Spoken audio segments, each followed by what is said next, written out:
Hey folks, the horror nerd Todd Staruch here again at the New Jersey HorrorCon and Film Festival, and I have the absolute pleasure of sitting here next to the lovely and talented Tawny Kitaen. Tawny, how are you today? Well, first of all, I just want to say thank you so much for pronouncing my name right. Kitaen. It's Kitaen, people. A lot of people say Tawny Kitaen or Tawny Kitaen. Kitaen, that's what I get a lot. Really? Yeah, so Todd, thank you so much for that. Having a last name, Staruch, that has been mispronounced for 50 years, I totally get it. When you see somebody pronounce it, it's like you've got to, even if you're doing an interview, you've got to take a moment and give the guy props. Thank you. Oh, it's my pleasure. And you know what? I knew how to say it, but usually I'll ask ahead of time, like, how do you pronounce your name so I don't look like an idiot? Exactly. Well, you did not look like an idiot, I'll tell you that. For once. But seriously, how it's a snowy, cold Friday, but how are you today? Is it? It's warm in here. I'm doing good. To me, this is great. Like, I hear that there are some cities close by that there's no power, there's no electricity, and I'm like, is that normal around here? And a couple of them said, are earthquakes normal where you live? Oh, and mudslides and fires and yeah. I'm like, you know what? You're right. So I don't know. It's the snow is going. I thought snow went like this. Apparently, snow goes like this. In northern New Jersey, it does. Okay. All right. Yeah. So I can't wait to get out and play in it. A snowball fight. Yeah, Let's totally do it. You're on. I can't even express how much of a highlight of my life that would be if I had a snowball fight with you. Like, you just don't have any idea. Well, that would be great. That would be street. And truly, honestly, the first fight that I ever got into, unlike some other ones that weren't true. If you know what I'm talking about. I won't say a word, I promise. No. So it's okay. It's finally going to come out in the book, and it's all good. It's all good. Really? So you're writing a book? Oh, tell us about that. Well, we're right now in the when you put it all together and you give it to an agent. What is that? The proposal stage. And what's really great is I'm glad I'm doing it now. 17 years after a horrible divorce that my ex and I went through, because we're best friends now. And now he's going to let me tell the truth. You know, listen, we were the archetype for bad divorces. You hear divorces now and you go, oh yeah, some domestic violence happened. Someone's getting a restraining. Anybody with money, that seems to be how the divorces are now. Turn on TMZ, everybody's got a restraining order against somebody. Somebody hit somebody.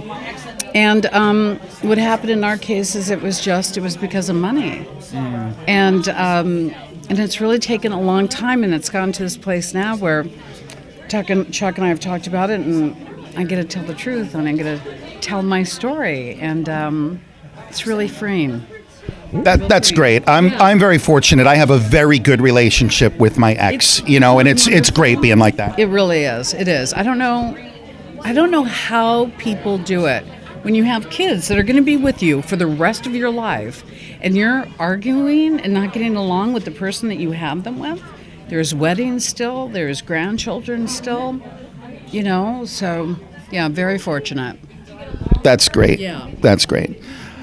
So I have to ask, because anybody who is my age grew up watching the Whitesnake video with you in it, and I'm sorry that you're like, oh great, we're going to talk about this again. But all kidding aside, I grew up with that, and I was a huge fan of not only Whitesnake, all the hair bands of the era. That's literally what I grew up with, and your poster was on my wall. Just tell us, after all this time, what is it like just still being part of such an iconic video from the height of the music video era? Yeah. Yeah, it's really, it was a time in our lives that I do not think we'll ever be able to replicate. I think we are so lucky that we got to have our youth in the 80s. That was such a special time that will never that'll never happen again. You know, MTV started in the 80s and playing music, and that was really like, wow, are you kidding? Who came up with that idea? Right? It's insane. That's incredible. And then when MTV started playing, you know, not music and started playing TV shows, and the kids don't understand what MTV stands for, music television videos. So I think to be a part of that whole thing and know that it was a place and time I'm really fortunate, and I'm blessed. I met everybody during that time and still have great relationships from that era, and I feel like a bit of an ambassador, and it's nice. The female ambassador. Now that's great, and the fact that, you know, first and foremost, that what I say to everybody is I'm a fan first and foremost. I'm very fortunate that I get to sit and interview with, you know, people like yourself, but I'm still a fan. So the fact that I do get to meet sort of my icons and my idols from that era is fantastic. I love the fact that conventions are even a thing. I know, isn't that cool? It is cool. It's great. Well, it's great for us too, because I just noticed, I looked and went, there I am. Oh, hello. Yeah, that video that video too. I forgot about that. Yeah, there's been a few rock stars in my life. What was the question? I forgot.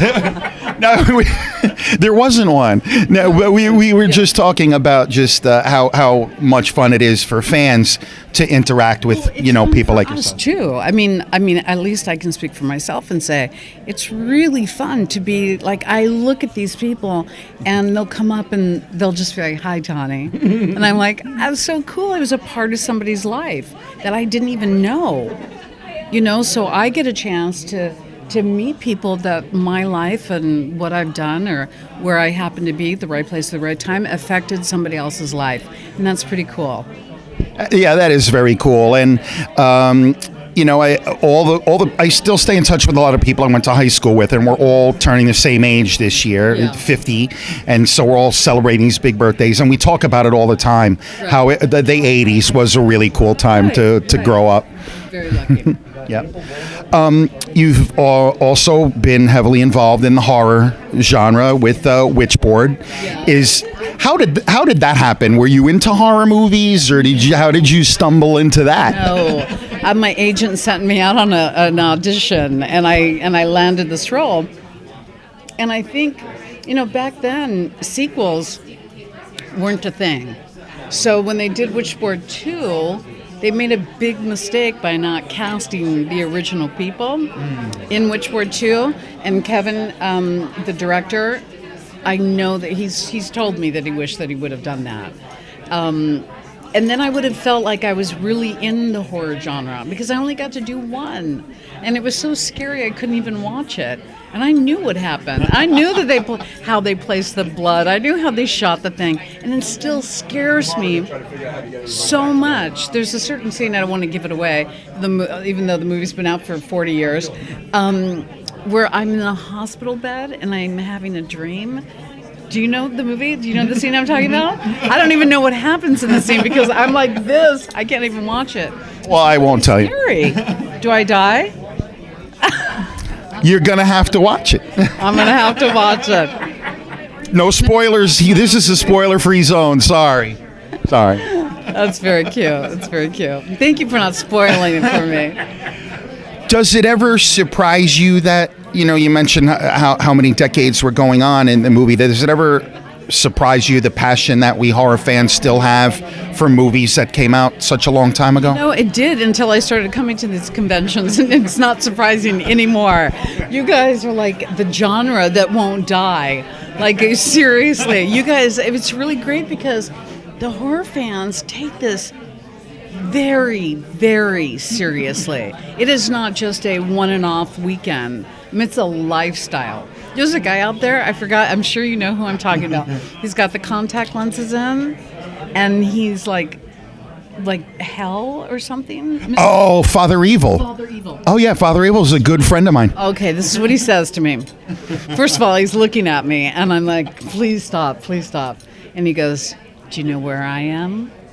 And I went, "No." He goes, under your bed. That sounds like him. But don't say that. I mean, I know that's all, fake blood and everything, but it's still very scary. So let me understand this. So what you're saying is Father Evil scares you. Scared me to death, yes. Oh, that's funny. Oh, I really wish you hadn't told me that. I really wish you could have... No, I'm a very nice guy. Why would I do that? Get him over here. Don't get him anywhere near me. Uh-oh. Uh-oh. No, I feel like I'm on Ellen now and something's going to sneak out. Surprise! You get a nightmare and you get a nightmare. You all get nightmares. Yay. That's funny. You were in a horror movie, but you don't like horror movies. No, I don't. There's all these posters up and all these wonderful movies, and I have no idea who anybody is here. I'm too scared. I'm a wussy. I couldn't watch this stuff. That is adorable. Thank you. Meanwhile, I have watched movies that no human should ever actually watch. Like you just scary. And I screw myself up because of it. Really? Do they meant? Well, I would imagine. One scene. Okay, so you told me you were scared, and I teased you a little bit about it. So I'll tell you something. I have sleep phobias. I cannot sleep with my closet door open, and I cannot sleep with any part of my body hanging off the edge of the bed. Oh, because right? You think or something will get me. A monster will get me. Yeah. So that's not just me, right? You're not crazy. He walks up to me and he goes, I'm under your bed. So tonight when I go upstairs in the hotel, I'm going to bring security with me. I promise he's not under your bed. I promise. All right. He's in your closet. Whoops. and on that note, my God. It's all right. If you need a hug, I'm here for you. And that's all, folks. Thanks, Tawny. We will see you in the next interview.